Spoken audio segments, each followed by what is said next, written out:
ये आकाशवाणी रायपुर है। प्रादेशिक समाचार बुलेटिन के साथ मैं विभाष कुमार झा।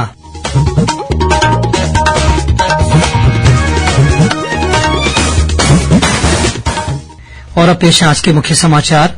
छत्तीसगढ़ में विधानसभा चुनाव के दूसरे चरण में 70 सीटों के लिए कल शाम थम जाएगा प्रचार अभियान। सभी दलों का प्रचार अपने चरम पर। भाजपा के वरिष्ठ नेता अनुराग ठाकुर ने आरोप लगाया कि कांग्रेस सरकार ने राज्य में भ्रष्टाचार को बढ़ावा दिया है। वहीं कांग्रेस की राष्ट्रीय महासचिव प्रियंका गांधी पार्टी उम्मीदवारों के पक्ष में आज रायपुर में रोड शो कर रही हैं। विधानसभा चुनाव के दूसरे चरण में 70 सीटों के लिए 958 उम्मीदवार चुनाव मैदान में। और प्रदेश भर में आज गोवर्धन पूजा और अन्नकूट का त्यौहार उत्साह और उमंग के साथ मनाया जा रहा है।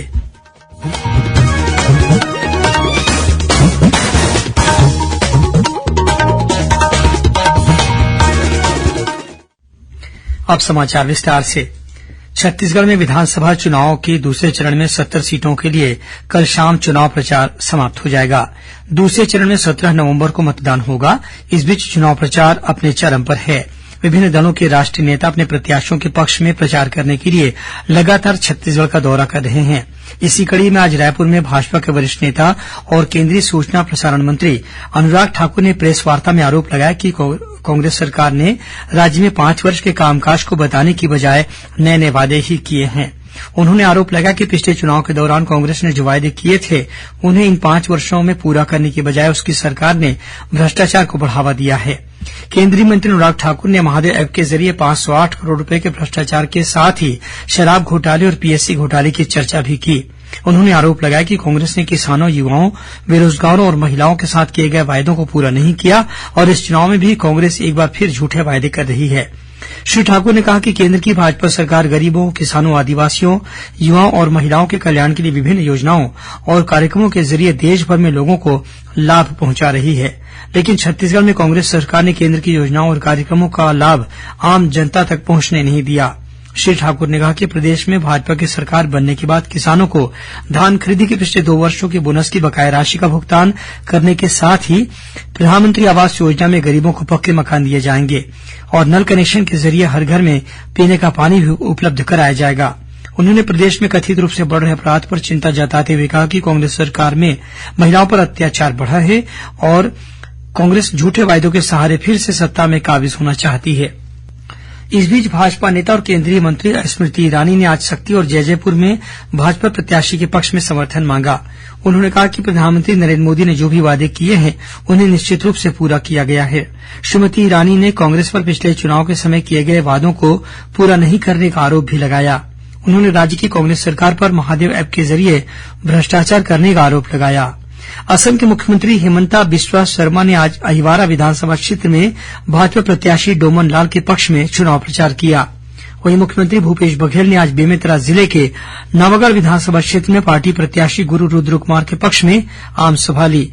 इस मौके पर श्री बघेल ने कहा कि पिछले 5 वर्षों के दौरान कांग्रेस सरकार ने किसान, आदिवासी, महिला, युवा और बेरोजगार सहित हर वर्ग के कल्याण के लिए योजनाएं चलाई हैं।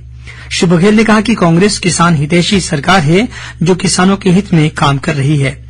उन्होंने लोगों से कांग्रेस के पक्ष में मतदान करने की अपील की। उधर कांग्रेस के केंद्रीय चुनाव समिति के सदस्य और उत्तराखंड के विधायक प्रीतम सिंह ने आज रायपुर पश्चिम विधानसभा क्षेत्र से कांग्रेस प्रत्याशी विकास उपाध्याय के पक्ष में मतदाताओं से जनसंपर्क किया। इस बीच कांग्रेस की राष्ट्रीय महासचिव प्रियंका गांधी पार्टी उम्मीदवारों के पक्ष में आज रायपुर में रोड शो कर रही हैं। भाजपा के वरिष्ठ नेता और केंद्रीय गृहमंत्री अमित शाह कल बेमेतरा और कोरबा जिले में भाजपा प्रत्याशी के पक्ष में आमसभा लेंगे। वहीं बेमेतरा जिले के नवागढ़ में केंद्रीय मंत्री अनुराग ठाकुर भाजपा प्रत्याशी दयालदास बघेल के पक्ष में चुनाव प्रचार करेंगे। उधर कांग्रेस के पूर्व राष्ट्रीय अध्यक्ष राहुल गांधी भी कल बेमेतरा में कांग्रेस प्रत्याशी आशीष छाबड़ा के पक्ष में आमसभा को संबोधित करेंगे। निर्वाचन आयोग ने राजनीतिक दलों से इस वर्ष सितंबर तक उन्हें मिले चुनावी बॉन्ड का विवरण सीलबंद लिफाफे में जमा करने को कहा है। आयोग ने यह विवरण कल 15 नवंबर तक जमा करने के निर्देश दिए हैं।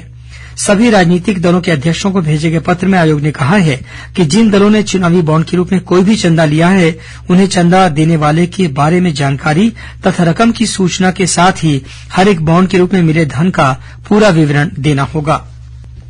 भारतीय जनता पार्टी ने रायगढ़ जिले के पार्टी कार्यकर्ता प्रमोद गुप्ता और गोपिका गुप्ता को प्राथमिक सदस्यता से 6 वर्षों के लिए निष्कासित कर दिया है। भाजपा के प्रदेश महामंत्री केदार कश्यप ने इस संबंध में सूचना जारी करते हुए बताया है कि गोपिका गुप्ता को रायगढ़ विधानसभा क्षेत्र से पार्टी के अधिकृत प्रत्याशी के खिलाफ चुनाव लड़ने के कारण निष्कासित किया गया है। वहीं प्रमोद गुप्ता को रायगढ़ विधानसभा क्षेत्र के अधिकृत प्रत्याशी के विरुद्ध प्रचार करने के कारण पार्टी की सदस्यता से निष्कासित किया गया है। श्रोताओं, चुनाव लोकतंत्र का पर्व होता है और इसमें सहभागिता हम सबका धर्म है। छत्तीसगढ़ की मुख्य निर्वाचन पदाधिकारी रीना बाबा साहेब कंगाले ने छत्तीसगढ़ के सभी मतदाताओं से अपील की है कि वे विधानसभा चुनाव में अपने मताधिकार का प्रयोग अवश्य करें। मेरी सभी मतदाताओं से ये अपील रहेगी कि एक बार वोट देने जाओ जी, चुनावी त्योहार मनाओ जी। अवश्य रूप से आइए और इस त्योहार में अपनी सहभागिता दे और पूरी कर्तव्य निष्ठा के साथ में इस जिम्मेदारी का निष्पादन करें।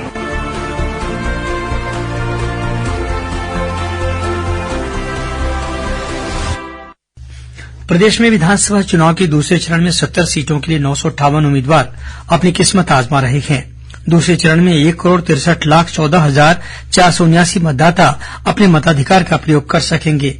दूसरे चरण के लिए प्रदेश में कुल 18,833 मतदान केन्द्र बनाए गए हैं। प्रदेश में विधानसभा चुनाव के दूसरे चरण के लिए चुनाव आयोग ने सभी मतदाताओं को फोटोयुक्त पहचान पत्र जारी कर दिए हैं। राज्य के मुख्य निर्वाचन पदाधिकारी रीना बाबा साहब कंगाले ने बताया कि चुनाव में वोट डालने के लिए सभी मतदाताओं को अपना निर्वाचक फोटो पहचान पत्र दिखाना होगा। इसके अलावा 12 अन्य दस्तावेजों को दिखाकर भी मतदाता अपने मताधिकार का प्रयोग कर सकेंगे। उन्होंने कहा कि सामान्य स्थिति में चुनाव आयोग की यही अपेक्षा रहेगी कि सभी मतदाता मतदान स्थल पर अपना वोट डालने से पहले पहचान सुनिश्चित करने के लिए आयोग की ओर से जारी निर्वाचक फोटो पहचान पत्र दिखाएं। मुख्य निर्वाचन पदाधिकारी ने कहा कि यदि कोई मतदाता फोटो पहचान पत्र नहीं दिखा पाता है तो ऐसी स्थिति में वह 12 वैकल्पिक दस्तावेजों में से किसी एक दस्तावेज को दिखाकर भी वोट डाल सकता है।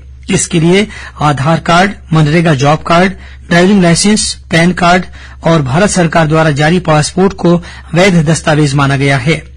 इनके अलावा सरकारी और सार्वजनिक क्षेत्र की कंपनियों द्वारा जारी किए गए सेवा पहचान पत्र यानी आई कार्ड तथा बैंक और डाकघर से जारी फोटोयुक्त पासबुक, स्वास्थ्य बीमा स्मार्ट कार्ड और अन्य सरकारी पहचान पत्रों को भी मान्य किया गया है। राजधानी रायपुर सहित प्रदेश भर में आज गोवर्धन पूजा और अन्नकूट का त्योहार उत्साह तथा उमंग के साथ मनाया जा रहा है। आज के दिन गौ माता की पूजा की जाती है और उसे भोग अर्पित किया जाता है। राजधानी रायपुर के प्राचीन दूधाधारी मठ में भी अन्नकूट और गोवर्धन पूजा का कार्यक्रम आयोजित किया गया।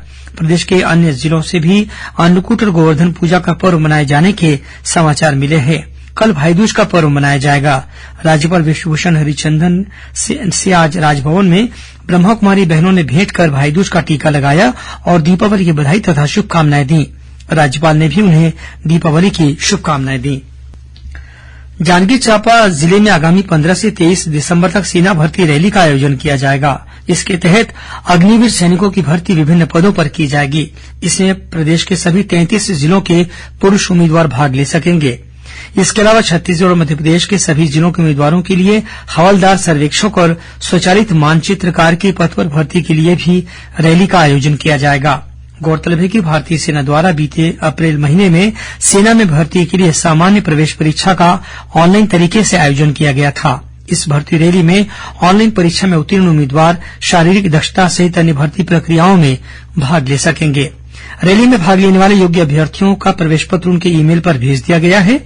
रायपुर स्थित सेना भर्ती कार्यालय द्वारा बताया गया है कि इस भर्ती रैली में शामिल होने के लिए अभ्यर्थियों को प्रवेश पत्र के साथ ही अन्य सभी दस्तावेज और आधार कार्ड से लिंक मोबाइल फोन साथ लेकर आना अनिवार्य है।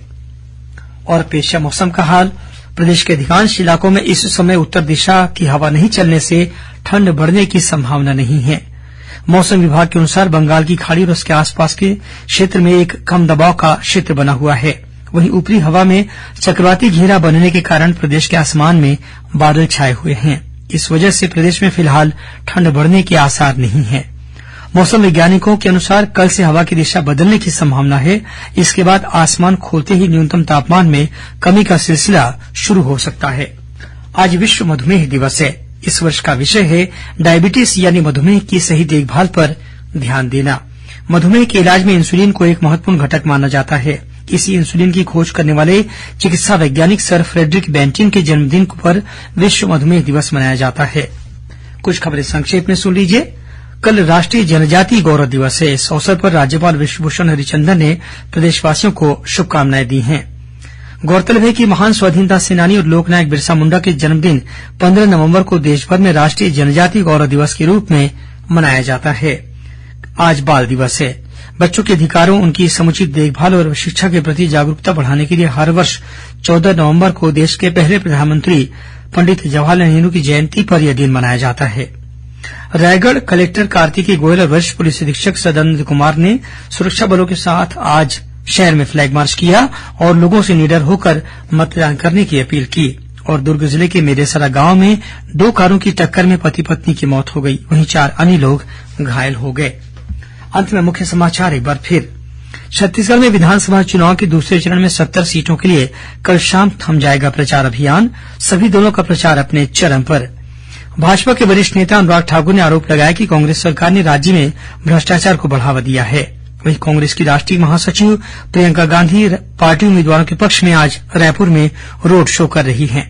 विधानसभा चुनाव के दूसरे चरण में 70 सीटों के लिए 958 उम्मीदवार चुनाव मैदान में।